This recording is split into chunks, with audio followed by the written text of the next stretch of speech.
Hello friends, digital परीक्षा में आपका स्वागत है। इस वीडियो में हम आपको सिखाएंगे पत्र लेखन। पत्र लेखन क्या होता है और हम देखेंगे कि इसमें ठीक है हमारा जो विषय है छात्रवृत्ति हेतु प्रार्थना पत्र।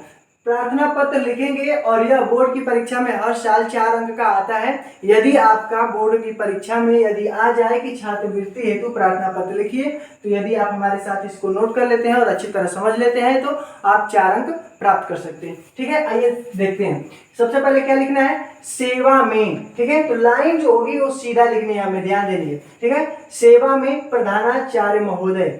ठीक है, प्रधानाचार्य महोदय यानी प्रधानाचार्य को यह पत्र लिखा जा रहा है। ठीक है, और उस स्कूल का नाम आपको लिखना है। तो ठीक है, तो हमने लिखा है डिजिटल परीक्षा।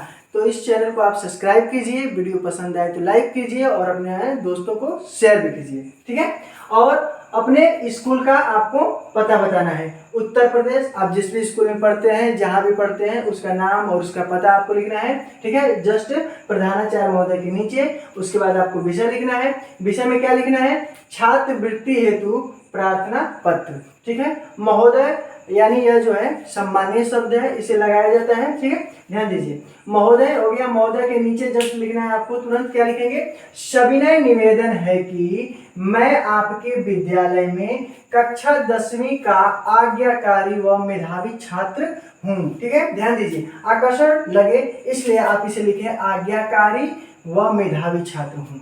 मेरे घर की, ठीक ना, मेरे घर की वर्तमान आर्थिक स्थिति ठीक नहीं है। मेरे पिताजी ज्यादातर बीमार रहते हैं, जिस कारण मेरी आगे की पढ़ाई का खर्च वहन करने में असमर्थ है। ठीक है, वहन यानी क्या होता है, वहन का मतलब जो होता है कि वहन का मतलब उसे उठा नहीं पाना। असमर्थ यानी जिसमें कह सकते हैं कि वो समर्थ नहीं है। ठीक ना, ध्यान दीजिए, मेरी माता जी एक गृहिणी है। गृहिणी यानी जो घर के काम काजों को करती है महिलाएं, उन्हें गृहिणी कहते हैं। ध्यान दीजिए, गृहिणी है जो अपना अधिकतर समय पिताजी की देखभाल में व्यतीत करती हैं।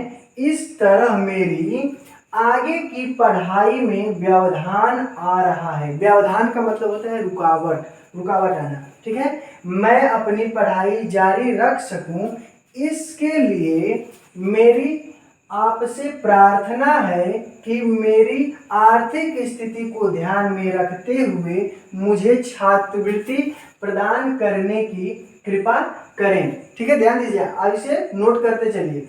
मैं आपका सदैव आभारी रहूंगा। ठीक है, तो इसमें मुख्य बिंदु क्या क्या है कि एक बच्चा है अपने पिताजी के बीमार होने के कारण अपने आर्थिक स्थिति को इसमें बता रहा है। ठीक है, तो अपने आर्थिक स्थिति को बता रहा है और अपने पत्र में लिख रहा है। ठीक ना, छात्रवृत्ति प्राप्त करने के लिए। ठीक है, तो इस तरह से आप इसको लिखेंगे और ठीक ना, जस्ट इसी के नीचे इसी लाइन में लिखेंगे सह धन्यवाद, और जिस दिन आप इस पत्र को लिख रहे हैं आप उसका दिनांक लिखें और उसके तुरंत दाएं तरफ आप आपका आज्ञाकारी छात्र या छात्रा, यदि आप छात्र हैं तो अपना नाम लिखें, छात्रा हैं तो अपना नाम लिखें। ठीक ना, नीचे नाम लिखें और लिखने के बाद इस पत्र को आप सबमिट कर दें। ठीक है, तो इस तरह से आपको पत्र लिखना है। पत्र का विषय था हमारा छात्रवृत्ति हेतु प्रार्थना पत्र। मिलते हैं अगले वीडियो में, तब तक के लिए धन्यवाद। जय हिंद, जय भारत।